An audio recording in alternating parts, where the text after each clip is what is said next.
Are you a gender bender?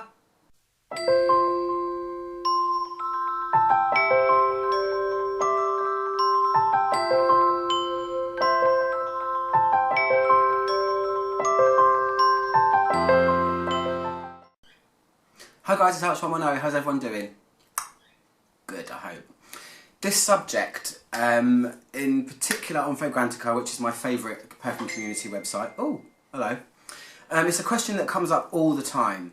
Are you a man? Do you wear female fragrances? Are you a female? Do you wear male fragrances?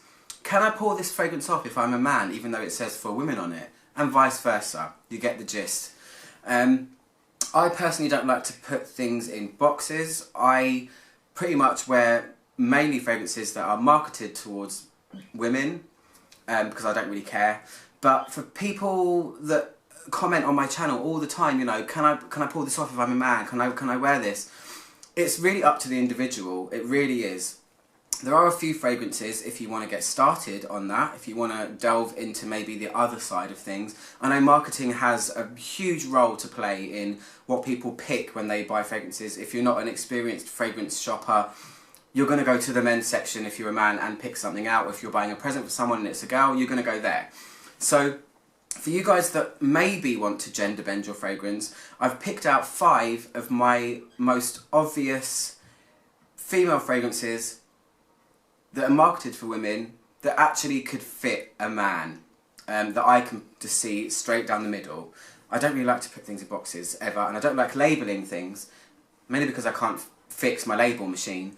But yeah, I thought I'd just give you a quick rundown. They're not in any particular order, but yeah, they're pretty great fragrances. So if you're a guy that's thinking, I want to try something new, or if you're a woman that wants to delve into the darker side, I guess, then maybe try these out. So without further ado, here are my top 5 gender bending fragrances.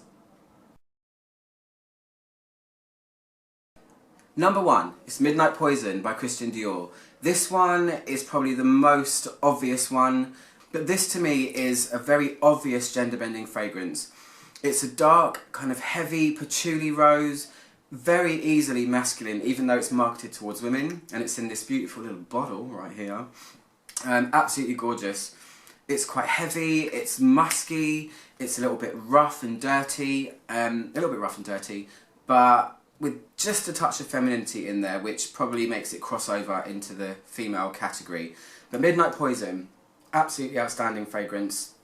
Get it while you can. It's been discontinued for a while, but yeah, be careful. Just don't get it on eBay, because this cushion really makes my nose itch. Because, yeah, there's a lot of fakes going around. But anyway, number 5, Midnight Poison.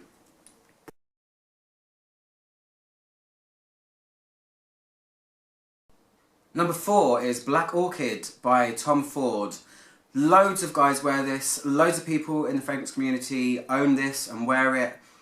The reason I consider it a gender bending fragrance is because it's quite a heavy, patchouli-ish, even vetiver, chocolatey wall of fragrance that's very thick and heady, and as the bottle and name would suggest, not much orchid going on, but a lot of black. It's kind of very rough and, like I said, kind of chocolatey. It's a really gorgeous fragrance, and ooh, and really good if you wanted to make your first foray into the kind of gender bending era of fragrances. It's really good that it happens now, you know. It's good that it's open for discussion, and it's good that I see on Fragrantica a lot of guys asking, you know, could I wear this? Because gone are the days where, you know, it's all about the I'm a woman so I wear flowers, and I'm a man so I wear leather. So yeah, Black Orchid by Tom Ford. Love it.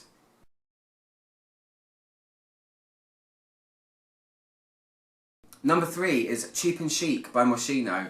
While most people might not even like this fragrance, it's been described as hairspray, it's been described as horrible, I've seen lots of negative reviews about it.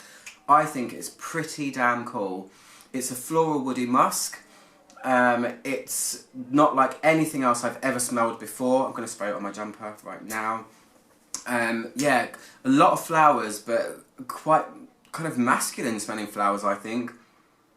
It's got a very dark undertone. It's not a pretty floral in any way. It's It's a little bit va-va-voom kind of floral, and I absolutely love it. I don't wear it that often, unfortunately, because I'm too busy wearing other things, but I always have it at hand when I want to wear something different.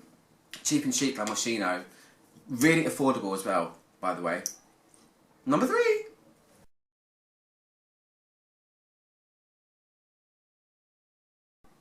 Number 2 is another fragrance by Tom Ford. It's called Sahara Noir. This is also aimed at women, but definitely completely straight down the middle when it comes to gender bending. This is an incense-based fragrance. It's like a church incense. It's quite heavy as well. Lots of kind of dark undertones. Really, it's got a lot of resins in it. It's a little bit smoky. It's very pungent and quite raw incense. Smells a little bit Arabian almost. Really cool and such a beautiful fragrance. It really is. A little bit harder to find than most Tom Fords, but I have seen it available in places. Absolutely beautiful. So try that out. If you like the incense kind of fragrances, get your hands on this one. And it's so pretty too, look.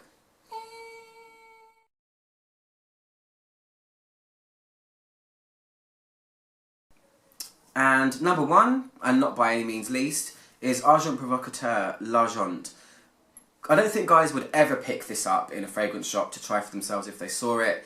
It's a pearlescent, shiny, dusky pink bottle, but as the bottle suggests, this starts out a little bit floral, a little bit feminine, but when it gets to the dry down and mid notes, like here, this is another one. It's leathery, it's got lots of myrrh in it, it's really resinous, it's dark again, it's very unusual as well. It's absolutely beautiful. I first wore this on Halloween, and for the price, the quality of this is outstanding. You can get it for about £25 in most places I've seen. I don't normally talk about prices because it's not relative, but it's on the lower end of the scale, and for the price, wow. I've recommended this to a few of my subscribers and they've bought it and absolutely loved it. Myrrh, resins, whips. It's kind of like a dominatrix male fragrance. So yeah, I hope you like this video. It's all about what you want to do. It's all subjective. It's up to you at the end of the day. If you've got confidence enough to pull off something hugely feminine, just go for it anyway. But this is just a little touch on some female fragrances that are absolutely beautiful but can be worn by a man. I'm Matt Romano. Click my logo to subscribe. And I'll see you guys soon for another review. Goodbye.